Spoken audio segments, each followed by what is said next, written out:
Right, everybody's talking about the weather this evening. We've got Jane, who's really cold in Devon. It's also cold in Suffolk as well. And Tasha, are you cold? Tell everybody where you are. Well, I'm actually in Brussels, well, near Brussels in Belgium. And yeah, it's quite cold. It is quite cold. It was freezing earlier in the week and it has actually warmed up a bit, but it's still pretty cold. Right, okay. We've got people here tonight from Scotland, but they haven't got any snow. They've got wind, rain. I think everybody's experiencing similar weather. Nobody here has actually got snow, although I think people have had snow in the past. Anyway, have you had a good day, Tasha? Yeah, I've had a really nice day, thank you. Yeah, it's been good. How about you? I've been doing social media all day. Lots of YouTubing, LinkedIning, Facebooking. That's what I tend to do on a Wednesday. So I've been busy doing that. Right. So welcome, everybody. So we're talking about music, of course we would be. With Boogie Mites here, wouldn't we? And what the benefits are for our young children that we look after. And Natasha's got some new stuff to share with us. We actually haven't spoken on a Spark Debate for 18 months, she tells me earlier on. So we've got lots of catching up to do with what Boogie Mites is up to. There are going to be some information at the very end when we stop talking for you to take on board about us both, but about Boogie Mites. But tell us what's been going on. Tasha? Oh my goodness, we've had such a busy 18 months. So since we last spoke to you, I think we were on the verge of launching the app when we last spoke to you, but that's right. Full swing now and fully launched and doing really well. We've got a month trial period for anybody who signs up to it, so they get a taster of it for a complete month before they have to commit to it. And it's being used so widely by parents and childminders. We have quite a few childminders that use it with the children in their care. We do have a couple of nursery groups that are using it as well. So it's doing really well. So we've got that. We've taken on more licenses. You've got this ABCD thing. Yeah, this is our big thing at the moment. So we spent some time really kind of developing our methodology. I mean, our music programs have always aligned with EYFS, but we wanted to really hone in on what was our music methodology and the whys and the wherefores, and we've put that into one complete thing now that we call our ABCD music methodology, and each of those letters obviously stands for something which I'll speak about tonight. Yeah, but it's been great for us as well to really reflect on our own practice and the programs that we deliver, and really drill down into what are the children getting out of it and what do we want them to get out of it. So it's like a planning tool for you. Kind of. It's kind of started off in that way, or a bit of a reflection tool, I suppose, is how it started off. But now it's become a full documented methodology and has since developed into a practitioner training course as well. We've got a brand new practitioner training course, which is based on our methodology. So we can share that with everybody else. There's links and everything at the end, folks, so don't worry about any of that. Okay, so let's start with the A then, shall we? Well, that's a very good place to start. Yes, let's. Well, let's go back a little bit earlier than that even, actually. So our music methodology strengthens key skills that are needed to thrive at school. So it strengthens attention and listening skills. It strengthens group skills through pro-social behaviour and through turn taking. We focus on language and vocabulary because, of course, it's so steeply intertwined with music that we can't not focus on language and vocabulary. We address self-regulation, including mindfulness and impulse control. And we think about cognitive foundations for children as well, because the music is vital for not only literacy and communication, but for maths and for global development. And of course, we're moving to the music. So we're developing gross and fine motor skills as well. So yes, coming to the A. The A is for active attention. In fact, Harriet, our creative director, wrote a fabulous ABCD rap and song all about. Yes, I listened to it. Have you? So the A is for active attention, singing and dancing for high motivation. So active attention. So the neuroscience studies have shown us that music is the only known activity to fire up all the areas of the brain at once. And this boosts cognitive function, and it develops early skills in all areas of learning, and it really helps children to maintain their attention. And when we talk about active attention, we mean physically getting involved. So sitting and watching isn't enough. It's lovely. Okay, can we just, I want to go back a stage now. Go on. Because I was thinking about attention. Yeah. And I'm not really a musician at all, but I do enjoy listening to music. And when I'm working, I have to have something on. Right. I don't listen to the radio. I can't bear the talking between the music on the radio. It annoys me. So I have an old-fashioned CD on, or a music channel on all the time. And that actually helps me focus on what I'm doing. If it's deathly silent, I think this is also stems from my childhood. I was a boarding school child. I went from boarding school to residential college, and then I did residential jobs. So I've always had lots of people around me and lots of noise around me. So I think that has something to do with it. But if it's deathly silence, I don't find I concentrate at all. But, and I know other people use music in that respect, but a lot of people just use music for entertainment, don't they? They do. And in nurseries and preschools, you know, well, we'll just put a bit of music on, help the children go to sleep, or have a little dance around, rather than really look deeply at why we're providing it, what it's for. Yeah. And hopefully we're going to change that tonight. But you're right, people do put music on for entertainment, and they do put it on as background noise. There is nothing wrong with that. You know, even listening to music is engaging the brain. It's firing up all of those neurological pathways within the brain. Music gives us this privileged portal into attention and into memory. And I think that even if we are subconsciously listening to music, we're linking that to specific things within our lives, or specific moments of time that are meaningful to us. So, I mean, you say I can't work without music on. That's something. But I also, although I love music, and I've got a whole array of different types of music that I enjoy listening to for different reasons at different times, I couldn't tell you. I can sing loads of nursery rhymes, but I cannot sing a pop song. I don't retain the words at all. I retain the tunes. Yeah. I don't retain the words at all. Isn't that interesting? Yeah. But then I think that comes down to, I mean, can you recall older pop songs? Oh, you're saying it's my age now. No, I'm not saying no, not really. I've never really been able to do it. Because obviously nursery rhymes are heavily steeped in repetition. I think if we think back to older pop songs, kind of like Beatles era, there's a lot of repetition in that as well. And I think I find songs that are kind of from 50s, 60s, 70s far easier to recall than songs from today, because I don't think songs from today have the same musical patterns and repetition that songs from, you know, years gone by have. And so I think that's part of it as well. We need the repetition all throughout our lives. We need repetition to consolidate learning within our brain. That's how those neurological pathways. And also it's very comforting, isn't it, to know what's coming up, what's expected, especially for little children. Yeah, and it manages expectations, and it takes away the anxiety, doesn't it? Because they know, I mean, this is why we talk about using music for routines. This is all part of it, isn't it? It gives them that sense of control, that they know what's going to happen. When I hear that piece of music, I know we're going to do this. It's comforting, as you said, it's comforting. But sitting and watching isn't enough for it to be active attention. So going back to our A, we talk about having children actively engaged. So we need to get their attention in an active way.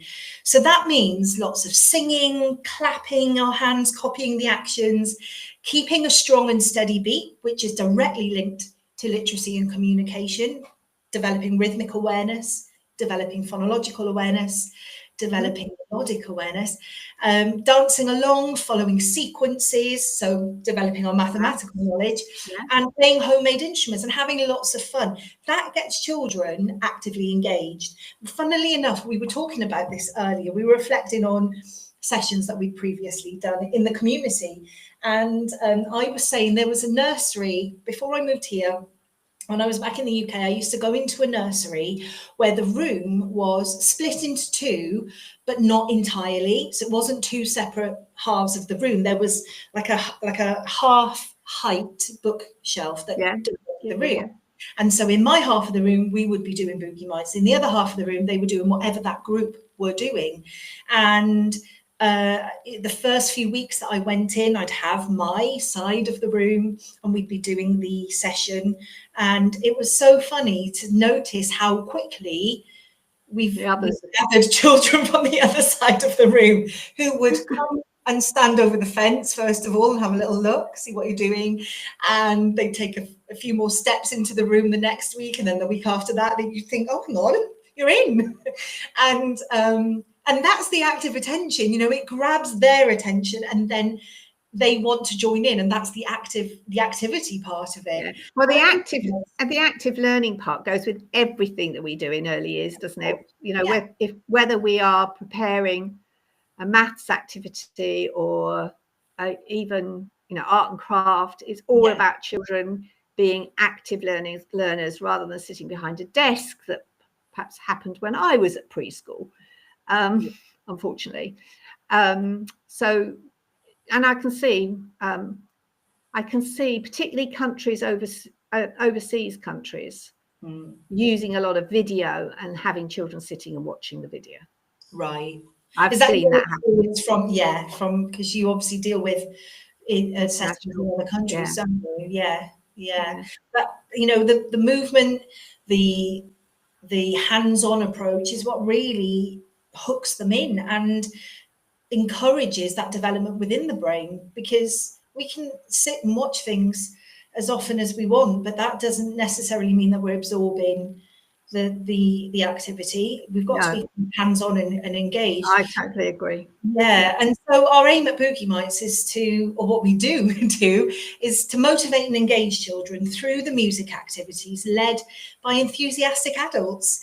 I was going to say, hopefully the adults are joining in too. Well, this is what we're finding. So we'll go into settings and, you know, we have adults that are completely enthusiastic from day one, but we also have adults who perhaps lack a little bit of confidence. And what we notice and what we know from the neuromusical evidence and research is that music is an uplifting, mood-boosting activity for everybody, not just for the children. And so the adults get swept up in it as well.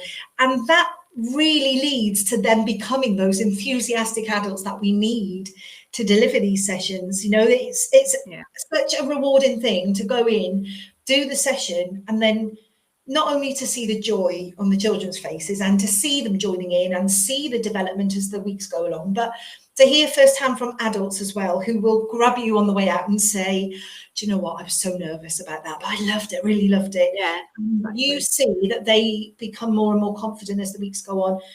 And perhaps one day you walk in and they will already be leading a song that you think, gosh, 4 weeks ago, that would never have happened. It definitely makes a change in the adults as well. And so when those music activities are then led by enthusiastic adults, gosh, that takes it to another level again. And we use upbeat original music. Lots of our music is written in-house. Even the songs that we use that are covers are Boogie Mites takes on songs. So there is a very much a Boogie Mites stamp on it. So lots of our music is original. And then we use different genres and catchy tunes and rhythms to make sure that we are encompassing a range of ideas that children, you know, are interested in, a wealth of interests, and then lots of hands-on experiences. So I think lots of your listeners will perhaps remember we spoke before in 18 months ago, gosh, about the fact that we use jump percussion, and we ask parents and nurseries to save up all of their recycling, and we will make shakers and drums and rhythm sticks out of cardboard tubes, out of empty SMA tins, out of empty water bottles. And that gives another element then to the hands-on experience, because then we're not just clapping, we're not just dancing around, we're not just moving, but we're physically using props as well. So using tools, isn't it? Using a tool. Yeah, and so that is all part of that active attention, because it's giving children a rich and well-rounded experience of the music, and that's vastly different, isn't it, from the music and movement sessions of the 70s and 80s, where we would sit in a circle and somebody would press play on a tape player and we'd listen. Now we're miles away from that, where we are enjoying it. I really hope that doesn't happen. In the UK anyway. I hope that music has gone. I mean, certainly in my nurseries we didn't do that. We didn't have people that necessarily enjoyed doing a music session, but we used to do one every single day with all our age groups. But I think the lack of enjoyment comes down to lack of confidence as well. I really do believe that. It's confidence and ideas.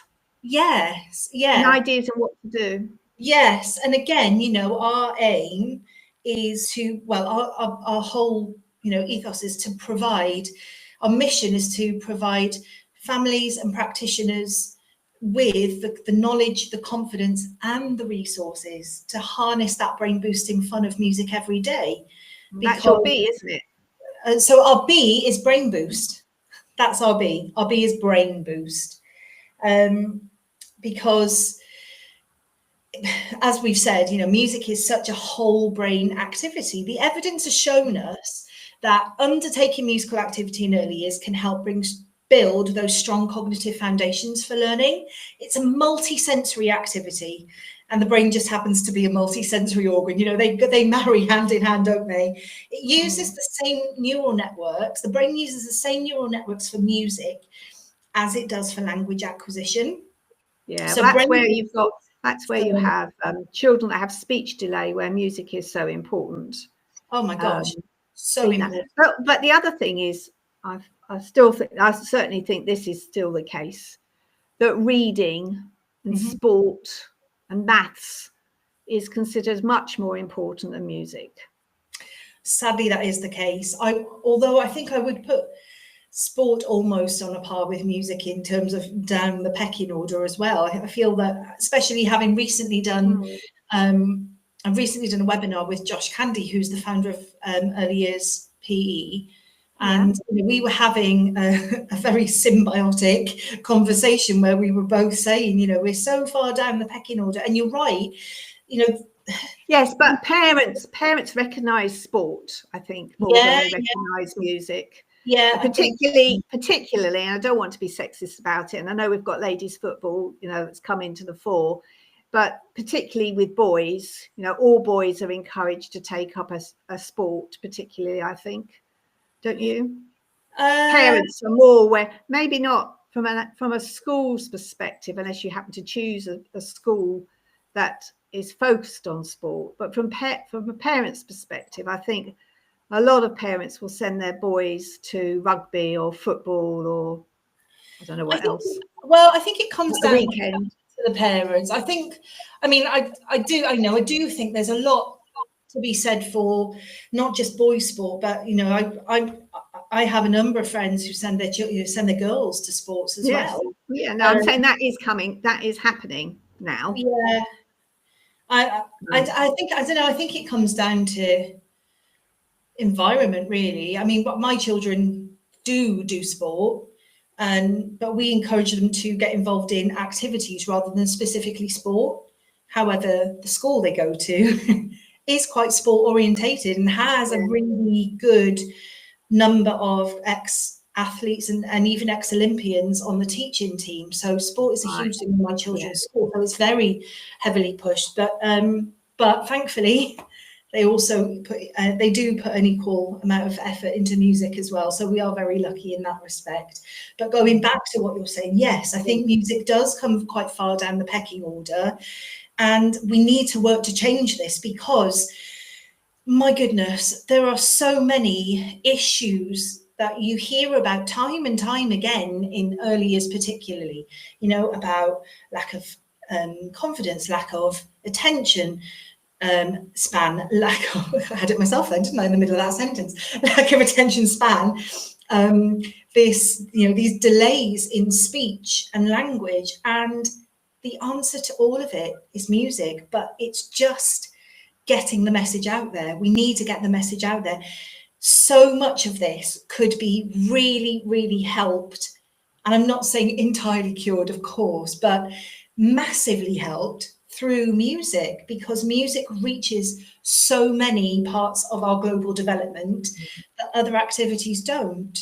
Mm. You know, and this is also for long-term life benefits as well, isn't it? It's not just about about the here and now. It's equipping these children for whatever their job and their life is going to be like. Absolutely. You know, when they're adults. Going right back to the auditory processing system, because other neural networks scaffold on this.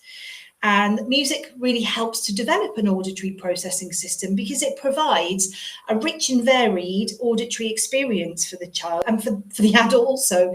You know, we use many different genres of music and instruments and sound play activities, and all of that helps to develop the auditory processing system, which is the vestibule in the inner ear. And if that isn't well developed, it affects global development. It's not just, oh, well, we can't hear the pitch very well of the music, or we can't sing in tune. It's not that. It affects the way that we speak. It affects the way that we perceive other people to be speaking. It affects the range of the pitch that we can hear. And so that in turn can affect whether we think somebody is speaking kindly to us or not, even. You know, it affects so much more than we think initially. And it affects our ability to develop our rhythmic awareness and our melodic awareness and our balance, and everything comes into play through our auditory processing system. What do people think on the chat? Does anybody have any views? Are you all heavily into music? Do you? I mean, for me, there's two types of music in early years. There's a structured music session, and then there's the exploration side of music, sound making, you know, outside with when you want to upset your neighbours, you know, with your pots and pans on strings and wooden spoons. I love that. Been there, done that. I saw a gorgeous picture the other day of a musical tree, and oh my goodness, if I was still teaching in the classroom, I'd 100% be on board with that. It was great. They had pots and pans on strings hanging from trees and wooden spoons to use as beaters, and tubes and with, kind of used as a xylophone. It was brilliant. Tubes with tennis ball bats, you know, that you so you hear the noise. It was great. It was great. So come on, folks, in the chat, give us some information. Do you feel you are cued into music in your setting? Do you think you could do it better? Everybody can do everything better. We're not going to. We're not going to pick on you. Will you read them out? Music time every day, and children love it, especially choosing their own songs. Yes. I love doing music sessions, and also have been using music whilst doing craft activities. Brilliant. That, I think, is a really good idea, particularly with children that are not keen to get involved with getting messy, perhaps. It takes their mind off the messiness of an activity. And also I can see that being very calming, you know, painting red stripes, or just finger painting to calm music.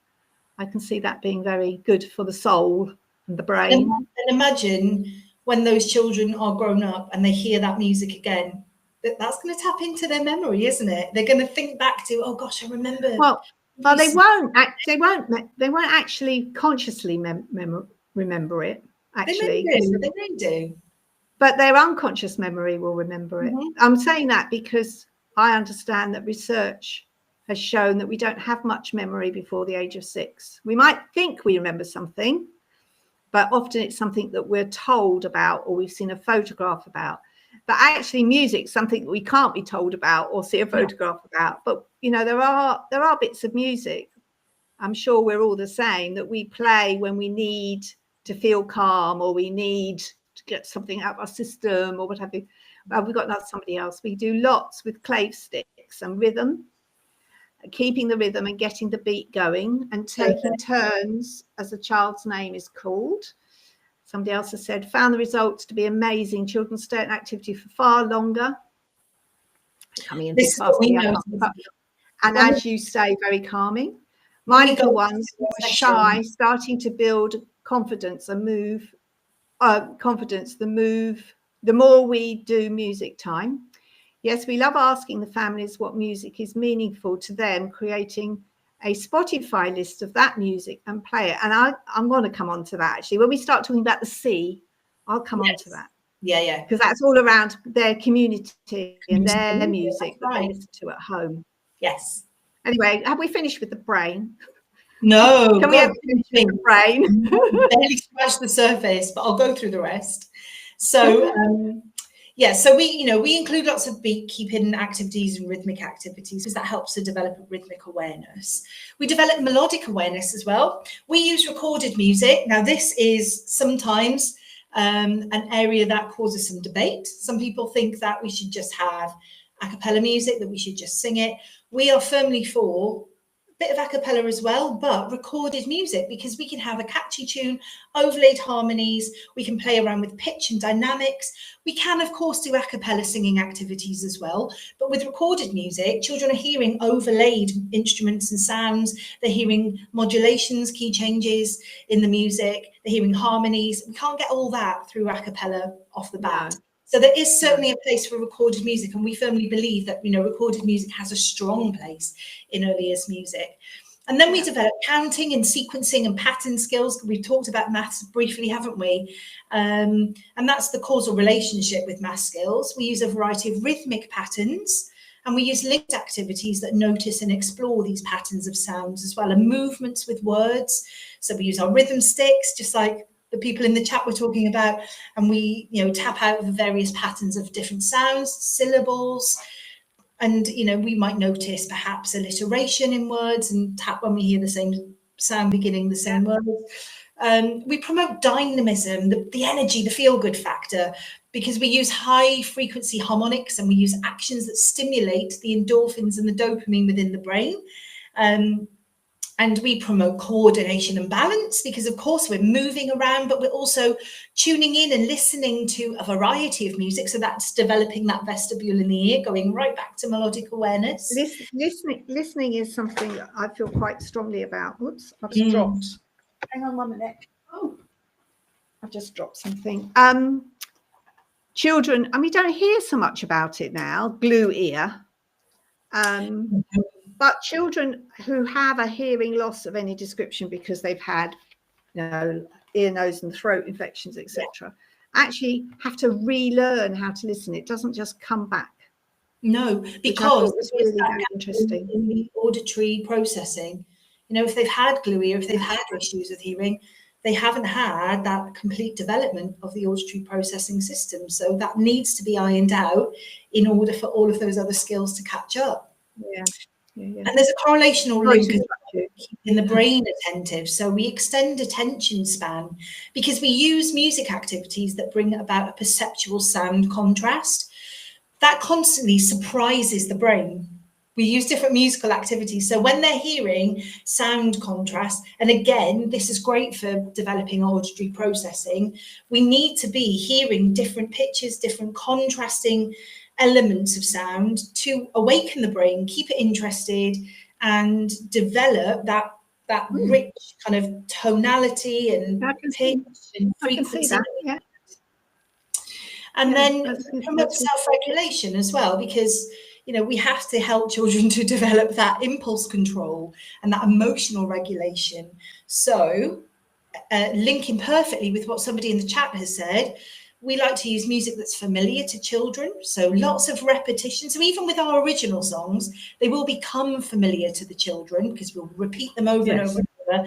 And that really helps as well with us facilitating inclusive group music sessions as well, because if we've used lots of repetition, if we're all familiar with it, we can all access it in some way. we meet the child where they are, but we can all access that music activity in some way once we are really familiar with it. Yeah.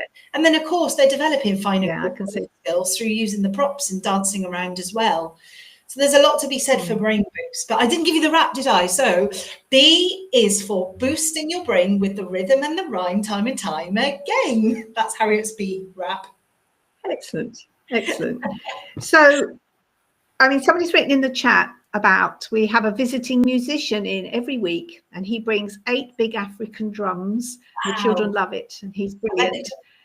We used to have African drums as well, because they are perhaps something different. So you can't buy one in a toy shop, you know. I think they are great. But also this brings us on to recognizing other people's cultures and different musics from different cultures. I think that is really important. We have to remember that prejudice is sown so early on in a child's life, and so if we can bring other types of music into our settings, then broadening the child's experiences and acceptance, I think. And of course, we're meeting that. I've jumped ahead. It's fine. We're meeting in that area of learning as well, aren't we? About the wider world. Is it knowledge and understanding of the world, isn't it? Yeah. And knowledge of understanding of the world, it's called now. Yeah. Dropped a bit. But it's the same thing. You still have to have knowledge to be able to understand it. Yeah. And the great thing about music is it meets that in terms of there is no language barrier to overcome, is there, with music? We don't have to all speak the same language to be able to engage in the music. I think the drums demonstrate that perfectly as well, don't they? Because you can do so much rhythmically, and you can do so much without even needing to say a word or explain anything. You can just kind of all, you know, take part in that, copy the rhythm, make up your own rhythms, think about, explore volume, explore dynamics. I think it's great. I think it is great. Don't forget, we'll come on to this later as well, I'm sure, but don't forget that in between those peripatetic visits, you can be making your own drums, and you can be carrying on that fun and that learning and exploring how different bits of junk percussion can replicate those sounds or that variety of sound, and get the children exploring, well, what does a drum sound like that's made out of a cardboard box, and how does that differ from a drum that's made out of a formula tin? So there's so much opportunity to expand and extend the exploration part, isn't it? The exploration part of music. Yeah. But I love it. I love that you have somebody coming in doing that. How lucky. We used to try and get parents who when parents began, I don't have my nurseries anymore. But when parents began, it used to be one of the questions, you know, do you have a particular skill? Can you knit? Can you play a music instrument? Would you come in and do something around Diwali or whatever? But to get parents to come, I mean, getting parents in is quite difficult when they're working and what have you. Okay, but if we put that barrier aside, just asking parents to do that, they were really quite shy about doing it. Even members of staff who perhaps could play the recorder, you know, just the recorder, we were very grateful if anybody could play a recorder or a guitar. But just getting people to relinquish their talents for children to enjoy, we found really quite difficult. Has anybody else tried that on the chat? I'm just wondering if anybody else has tried that and had more success than we did. I mean, as I said, music. As I confessed to Tasha the other day, I have some ocarinas because they're supposed to be easy to play, but I haven't played them. I mean, at one point, I think I could play Happy Birthday at one point. And I enjoy collecting things, you see. So I've got pottery ones and china ones and wooden ones and all sorts. And if I've gone abroad, I've often found the odd ocarina. So they've become more of a collection than something that I play. You need to have a go. They are fun. They're a fun little instrument. Yeah. You were telling me about another little instrument that is really fun the other day. A P-buzz. A P-buzz. Yeah, I haven't actually looked them up yet. So it's a bit like a. Anybody else know about a P-buzz? I certainly didn't know a P-buzz existed. I need to investigate some further. I should have done that and I didn't. Well, they're great. They are great fun. I watched a year 6 class once give a little P-buzz demonstration in an assembly, and it was so good. They're so good. Okay, we're moving on to the C. Yes, so C is for community cohesion. It's good to sing together. We don't need any reason. So through active music making, we can generate a real music bonding buzz between children and teachers and families and the wider community as well, because music creates opportunities for social interaction. And group music is such a great bonding experience, isn't it? You know, we sing together, we keep the beat together, we move together, and doing all of that stimulates dopamine, oxytocin, serotonin, and endorphins. Happens to spell out the word dose. So we like to talk about the daily dose of music. And that makes it an energizing and uplifting bonding activity for everybody that's involved. So we like to promote community cohesion in lots of different ways. Sorry to interrupt you, but on Sunday I was listening to Choir of the Year. Don't ask me why, it was just on. I didn't tune in specifically to watch it. But the participants were asked, because it was a solo that they were doing, but a lot of them were in choirs, church choirs, other sorts of choirs. And they were actually asked what they preferred, and the majority, whether they preferred singing on their own or as a group. And most of them preferred singing in the choir because of that community feel, that they're, you know, part of something bigger, something more perhaps exciting than singing on by yourself. I thought that was quite interesting. Just came to my mind as you were talking. There's a real sense of camaraderie to being in a choir, for sure, definitely. It's lovely. It's so lovely because you bond with the people that you're singing with, not just through the music, but obviously you're making new friends. You might be going through shared experiences. But also I'm in the military wives choir, and my experience of that is that it's helped me to make friends with different generations of people that maybe I wouldn't have necessarily made friends with in any other way, because I wouldn't have come across them in another way. Yeah. No, that and I love that. How many people on the chat were in a choir as a child? I was, but I could never remember the words. Never remember the words. It's great being in a choir. I'm in a community choir in Torbay. That's lovely. Anybody else in a choir? I have quite a lot of friends that are in a choir. I wouldn't join a choir now because I don't think I can sing well enough, and I wouldn't remember the words. But most choirs now have the words in front of them, don't they? You don't have to know them off by heart. I think choirs are going the other way, actually. I think choirs are going back to more kind of performance choirs where they don't have words. Okay. Yeah, that's my experience. Somebody was in a choir at school. Yeah. If you had to sing on a solo to get in the choir, I used to steer clear of those. Some years you had to do that and some years you didn't. So you can tell the years that I tried to join the choir. So we're talking about community. Yeah. And also that brings in the multicultural side of things that I was saying before, doesn't it? The acceptance of other people's types of music and integrating that into the child's repertoire. Really. And you can be involved in music from all walks of life, can't you? You don't have to. It's not an elitist thing. It's not only for this group of people or this group of people. And anybody can get involved in music. And yes, if it's presented properly. Exactly. I mean, I can remember being carted off as a teenager to watch an opera. I didn't appreciate it at all. Ticket cost the earth, but I didn't appreciate it. We have to make it's down to the experience. It's down to the opportunity, isn't it? Exactly. It's how we present things to children. I mean, if I'd had a introduction to opera perhaps before I got there, you know, it might have been different. And that's where I think using lots of different types of music is really important. And we get on to cultural capital then, don't we? You know, we might have parents who are really into opera, and that's what the children hear at home, and they don't hear nursery rhymes at home. You need to find these sorts of things out, and then counteract those with other types of music, and include them too, because we need to start where the child's at and what the child already enjoys and knows. Yeah.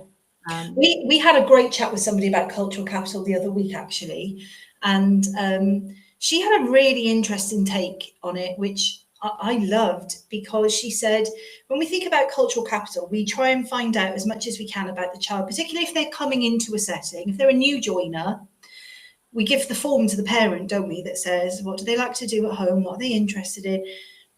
But when we get a new member of staff in an early years setting, we don't ask them the same questions. And perhaps it's time that we found out about the cultural capital of the adults in the setting, so that we and the whole family, I think. Yeah, you know, it's all very well asking what the child likes to do, but what do they like doing together, you know, at weekends? And also that helps you tap into what can you bring to the community.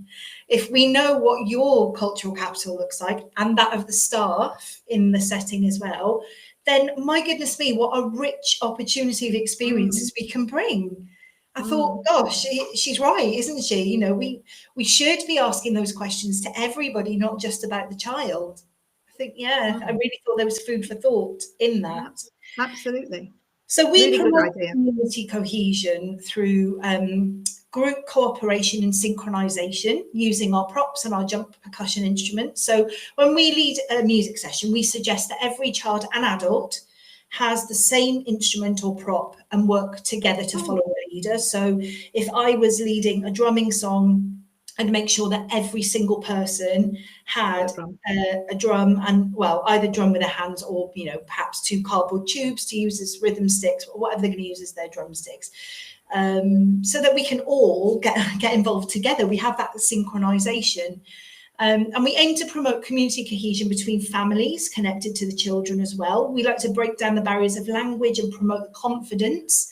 So quite often we will suggest to the practitioners that work with us that they hold perhaps a parent education music workshop and make music resources available for use at home as well, because then we're encouraging home practice and wider family involvement.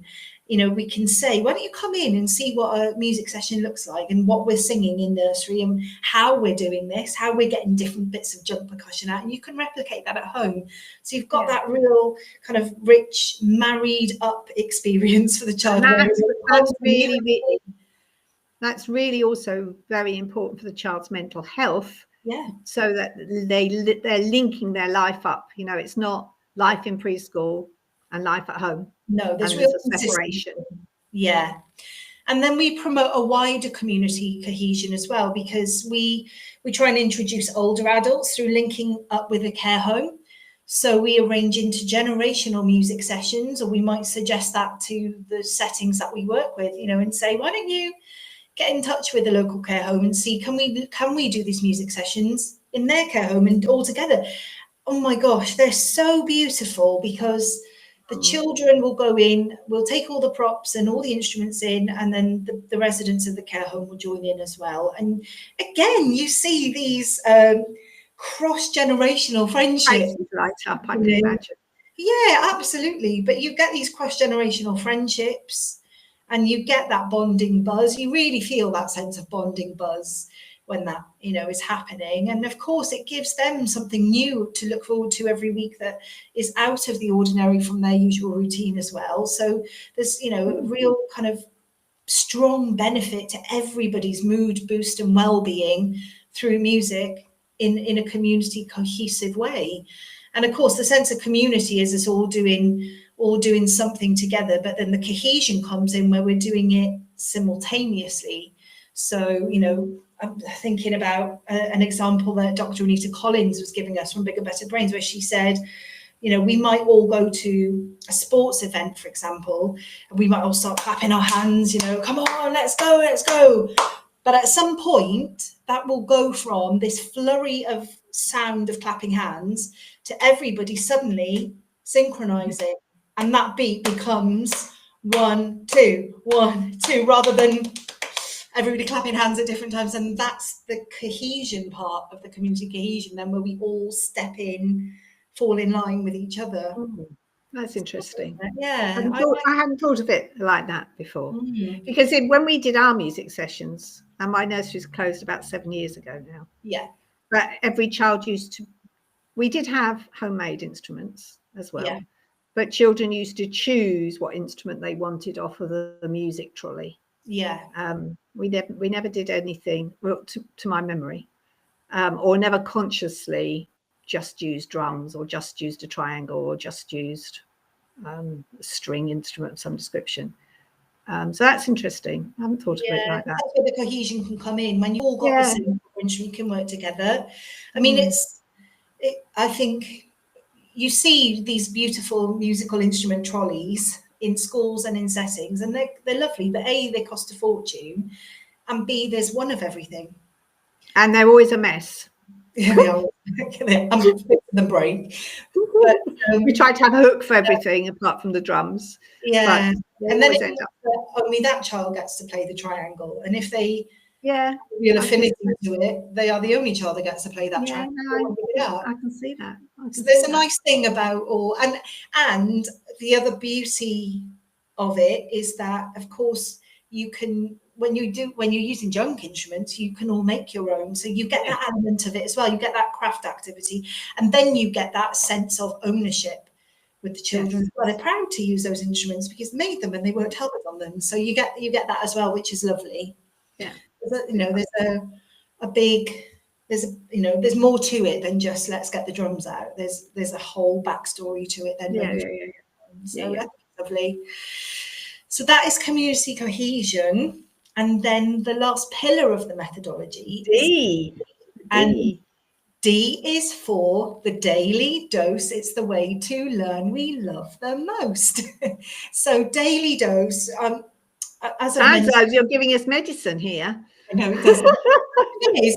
It's medicine for the soul, isn't it? Because, as I've said, dose is the perfect acronym for those chemicals that flood our brain when we engage in musical activity. So dopamine, oxytocin, serotonin, and endorphins. And they give us that feel-good factor. They give us that sense of reward, and they give us that sense of motivation. And, of course, flood our brains with happiness as well.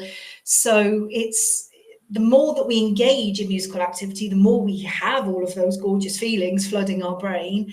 And we think that it needs to be, in order to maximize the impact of music, it needs to be a daily activity, because not only are we getting those amazing feelings, but we're also consolidating what we're learning. We're building on that sense of repetition.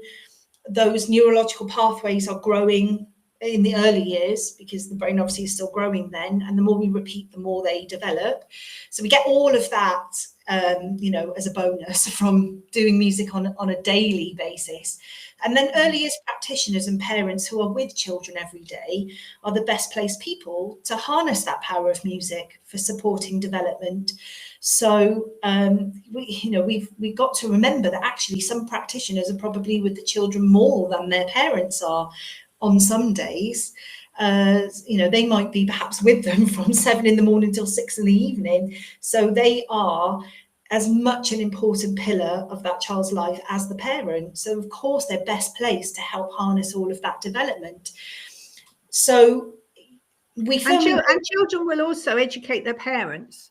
A child will learn something in preschool or nursery and then go home, and then you have the parent coming in the following day or the following week saying, what's this song? Does it go something like this? Because they don't necessarily understand all the words the child's saying, although they're making the song. Yeah. Well, do you know, I've actually got a first-hand experience of that, because let me tell you, that is how I found Boogie mites. Oh, okay. Yeah, so when my boy Jack, who's 11 now, when he was 2, he came home from nursery one day, went straight up to his bedroom and got out, turned over a toy box so he could drum on the top of it. I realised afterwards. Turned over a toy box.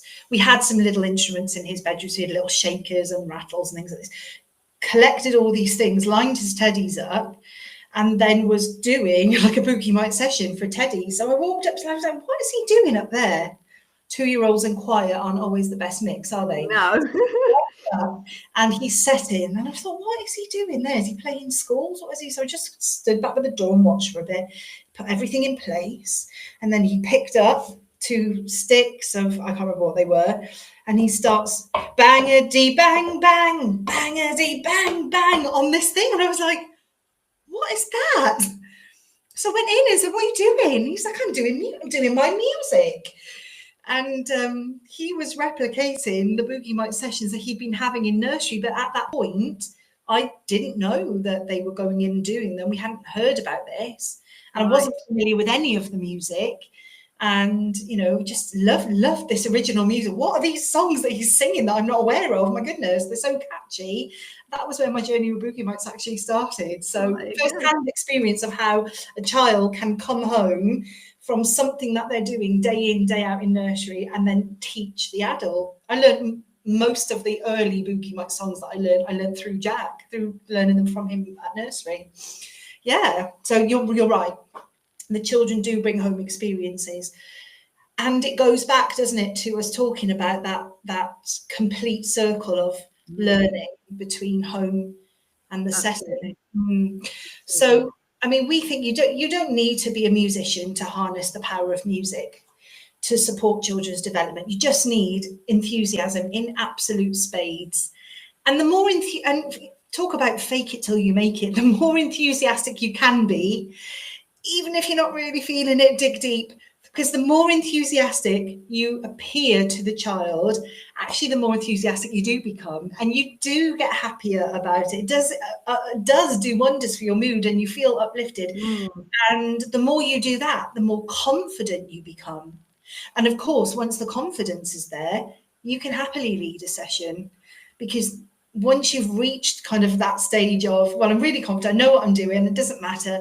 You also realize that it doesn't matter what your voice sounds like. The things that really hold you back, that you panic about or worry about, the biggest things we hear, I can't sing, I don't have any. Children don't care whether you can sing or not. And no, you're right. Children don't care any. They don't even care if you don't know the words.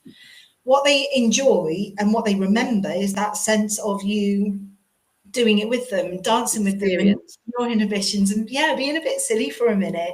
And so you need that enthusiasm, and the adults develop their musical skills alongside the children through that regular practice as well. Do we have any questions from anybody on the chat? Anything anybody wants to say or add? Your experiences in your settings? We used to do music once a day. We used to sing what somebody's missed what A was. Could you just recap that quickly? Active attention, singing and dancing for high motivation. So A is active attention, and that is about having a rich hands-on experience of music in a nutshell. So not just enough for having children sitting and listening and playing the music now and then, or music in the background. It's not enough. We need children to be actively joining in or being infused by the adults. So through moving, through junk percussion instruments, props, scarves, copying actions, following the leader, all of that is part of active attention.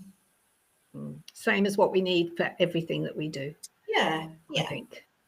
But I can imagine children leaving a session with their instruments and then moving into another area of the room and really achieving perhaps what they wouldn't normally, maybe even be in an area of the room they wouldn't normally go to because of because of how their music has made them feel. Because everybody's capable, aren't they, in a music session? Definitely everybody's capable of doing it, in accessing it in some way, and that's what makes it such an inclusive activity. And you know, that's what brings the joy, because there is no failure, there is no there is no need to feel worried about any of it or feel like you can't do anything, because yes, you can. You absolutely can. Right, just because it's of the time of the year, just want to ask because I've got strong feelings about this.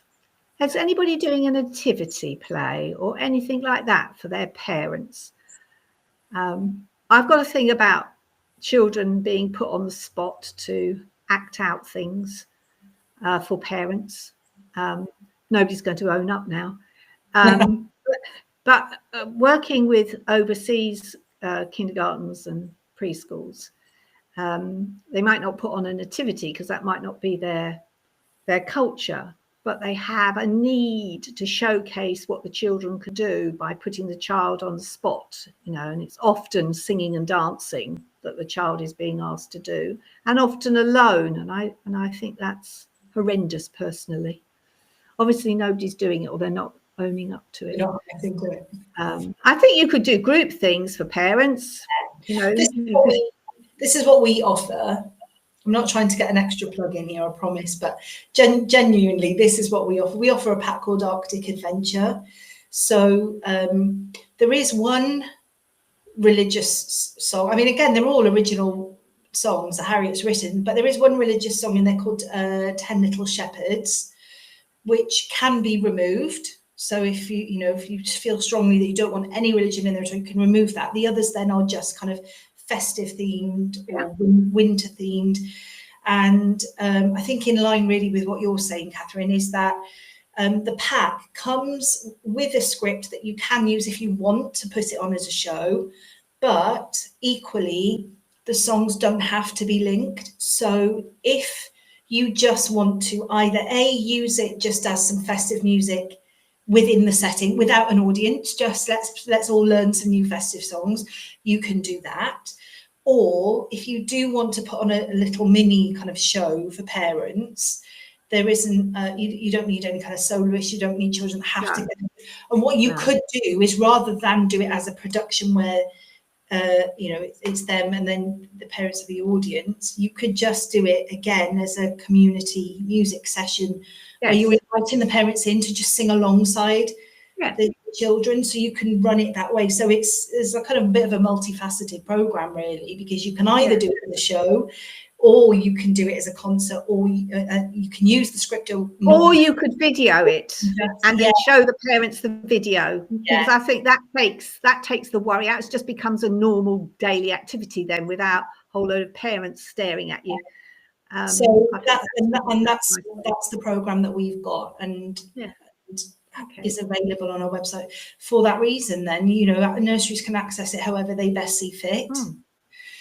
So because you're right, there are children who really don't want to get up and be there, and even if they love joining in with the music in your session, that doesn't necessarily mean that they want to be front and center.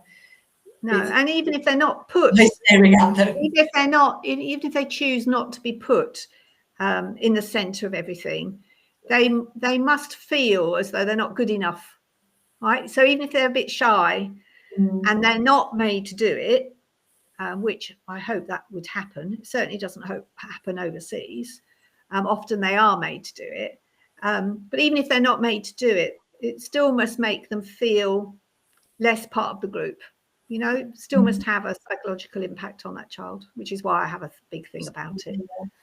But it's good to know, actually. I think the key is being able to do it like a normal session, and either invite the parents in to join in. We've asked all the grown-ups come and do it with us, or like you say, film it. Yeah, so it's just a nice way to it gives early years settings options. That's good to have, isn't it? Absolutely. Anybody got anything else to say? Oh, how long have we been? Oh, we're about our slot time. Yeah, that was easily done. I can sum it all up for you and talk about how we would put the methodology into action, and really briefly, if you want. Yes, do go on. So keep active attention by planning the session and move from one activity into the next. Getting children involved with giving out shakers and sticks and drums, because that's still active attention. They don't have to be actually singing to be involved. They can be your helpers and helping tidy away. Then motivate the children by encouraging their input. What animal should we sing about in this song? What do you think we should sing next? All of that, giving praise and following the children's lead. and engaging them by taking part yourself. And then obviously no sitting for long periods, get everybody up and moving and let the children express themselves. So if they're not copying your action, doesn't matter, they're moving, that's great. And I think also we should give children the choice. So if they don't want to join the session, they can go and look at a book or do something else. And then you can analyze, what is it about this particular child? Why aren't they joining in? It could be that they can't hear very well. It could be that they don't have the confidence, whatever it is, you can, but if you make the child be there, then you don't pick those things up. No. And I think that's really quite important. That's important with everything, story times, whatever you do, discussion times. I think children should have an option of having something else, something substantial, something that they'll enjoy, not just floating around the room picking up. Meaningful, and sometimes they just need to watch first. We find that sometimes we do get children that don't join in week 1, and by week 2, sometimes week 3, they're in because they want to watch and understand what it's all about. Be part of the group. Again, it's managing that expectation, isn't it? It's taking away the fear of the unknown. They've watched it, now they know what's going to happen. Exactly.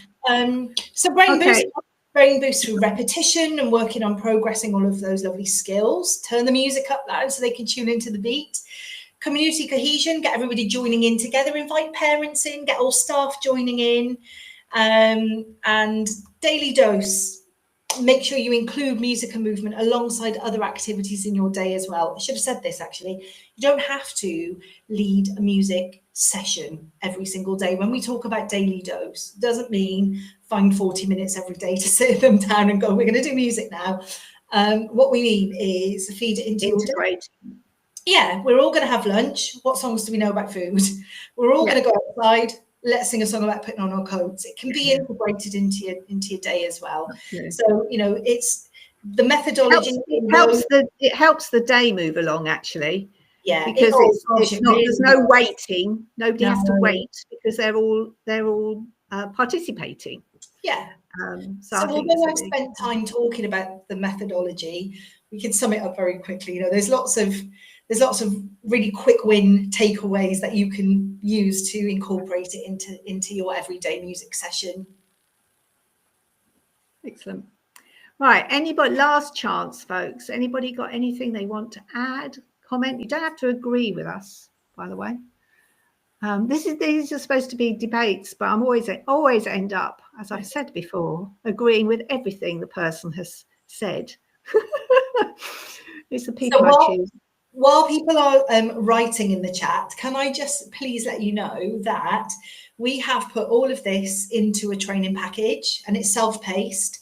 So if people want to look on our Boogie Mites website, they can find, it's called the ABCD of Do, Re, Mi. It's coming up. I think we've got a slide about it coming up with details of how people can. But also do feel you can reach out to us. Where can we find the Arctic Adventure? I would imagine that's on your website. It is. It's on the Boogie Mites website under the shop tab. But this week and last week, a little bit of next week, we've been advertising it across our social media as well. So if you want to look on our Facebook page, you can find it there. If you're really stuck, email me, tasha@boogiemites.co.uk. That's also on a slide coming up. Yeah. So I think you're going to find everything in the video that I'm going to play now. And as I said, both of us are very happy for you to come back to us and talk to us about anything or ask us any questions. That's what we're here for. There will be a recording of this that will be put on YouTube. I will let you know where you can access that. So if you want to share it with your setting, then you can have it. You can use it as a training. And you can also watch it at double speed and it will still make sense. So you don't have to allow a whole hour. So thank you very much, Tasha. It's been really good.